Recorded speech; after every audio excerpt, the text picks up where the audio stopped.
In this video, we're going to talk about how differential interference contrast microscopy, or DIC, works.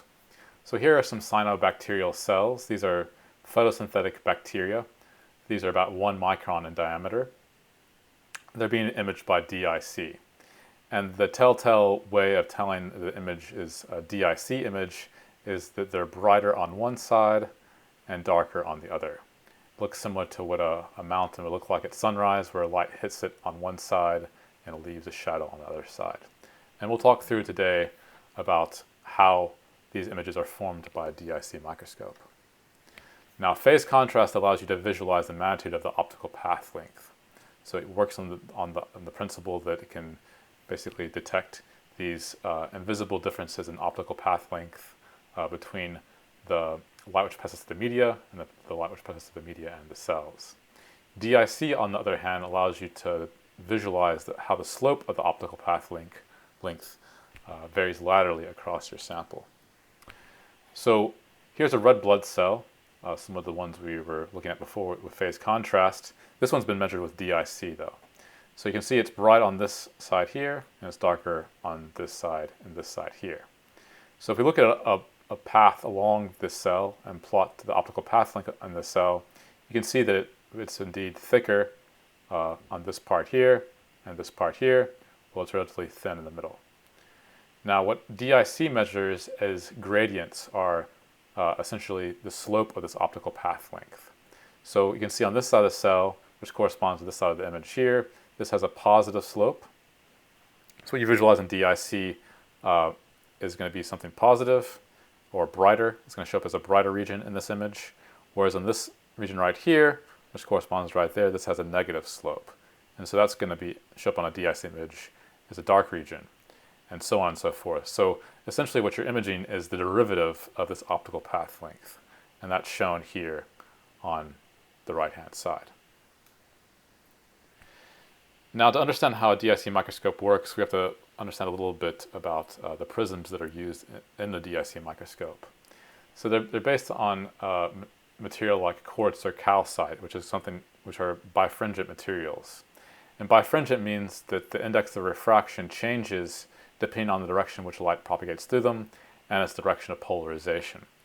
Now, the classical way to illustrate this is this is a piece of calcite, and you put it over on top of some text here, and you can see that you see two different images of this text underneath. This light is basically being split into two different images that you can visualize. And so key in the design of the DIC microscope is something called a Wollaston prism. So Wollaston was a chemist at Cambridge who actually discovered palladium in addition to inventing this prism. And he basically took two pieces of calcite or quartz and glued them together with a bit of sap from a pine tree, and they is used for optical glue. And the prism which he developed basically has the optical axis going into the page, and in this half of this wedge of the prism on the bottom here, the optical axis is moving along this direction. So light which comes through this prism basically gets split into the ordinary and extraordinary ray. So one ray of light in, two rays of light out, which move at an angle to one another. Now, Namarsky, the guy who invented the DIC microscope, modified the Wollaston design, and he changed these optical axes so that the light splits into two after it enters this interface between these two wedge-shaped pieces of the prism, but then they cross on some axis which is outside of this prism. And this is essential for developing a DIC microscope. So how does a DIC microscope work? Well, we have light which comes into the microscope. This is again in our phase contrast video. This is shown with in yellow. And this first goes through a polarizer. So this is unpolarized light. It's polarized by this polarizer here. So now this light is only vibrating along one axis, whereas an unpolarized light is vibrating on all different directions. So it's polarized light. It first passes through this first Wollaston prism on the bottom here. So the light which enters this Wollaston prism is angled at an angle of 45 degrees as it enters this prism. After it exits this prism, that's split into these two different rays, and the important bit here is that these two different rays, the direction of polarization, are 90 degrees from one another. They're oriented 90 degrees from one another. So one of these is polarized in a direction into and out of the page, and the other one is oscillating. It's polarized in this direction along the width of the page. So the light comes in here at a 45-degree angle after this polarizer into this prism, and then it comes out polarized in the Z direction in one wet ray and the 90-degree direction in the other ray. So then it passes through the specimen. And when it passes through the specimen, these two different rays are separated by a distance of around 200 nanometers from each other. This is typically they're separated by a distance which is less than the resolution of the microscope. Now we saw in the previous slide when the light exits this Wollaston prism that these are basically would cross one another outside the prism, but this condenser basically reorients them so they move in parallel lines to each other. So they each pass through the specimen, and they're polarized in different directions. Because they're polarized in different directions, they do not interfere with one another at this stage. So they simply pass through, and they are affected by basically different optical path lengths that occur at different points in the specimen. So each one of these is going to be slowed down by a different amount corresponding to the thickness and the refractive index of the specimen at that particular location. Okay, so the separation between these two rays is known as the shear, and we'll see how that manifests itself in the images that are collected by the DAC microscope in a bit.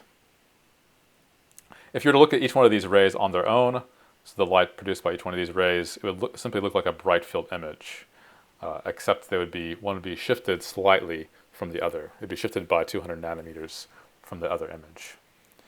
So these two rays, after they pass the specimen and interact with the specimen in subtly different ways, they pass through the objective, and they're recombined together into this Wollaston prism. And this basically takes these two rays and puts them back together and reorients the direction of polarization so they're both, it basically forms a single ray which is polarized at 135 degrees. So before, when these two rays are passing through the sample, they cannot interfere with one another destructively or constructively, but after they've been combined back together into the single ray, they can interact with one another because they're both polarized at 135 degrees. And so the different optical path length which has been experienced by these different rays basically allows you to measure the change in optical path length due to constructive or destructive interference at this point once they're combined. Okay, so then the light passes through the second polarizer, which is called an analyzer. So it's just another word for polarizer. It's typically when you have two polarizers in a row. The second polarizer is called an analyzer. And this simply removes the directly transmitted light from the light source.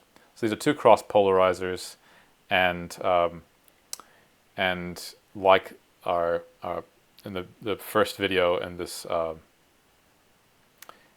lecture on DIC and phase contrast, this is two cross polarizers. This is analogous to having that piece of a sunglass lens rotated 90 degrees to the direction of polarization from the light coming through the LCD. So basically this removes all the transmitted light which has been unaffected by the sample, and allows you to really to visualize these patterns of interference between these two rays. So with no sample and here this would be simply 2 cross polarizers. Okay, so on the other side of this analyzer is where your image forms. It's either your eye or your camera. Now, the knob you turn on this DIC, so to speak, the thing you can adjust is the position of the second Wollaston prism. You can move it in and out, which will basically adjust how these 2 different rays combine with one another and the relative position to each other. So we'll give you a bit of a view of what this looks like.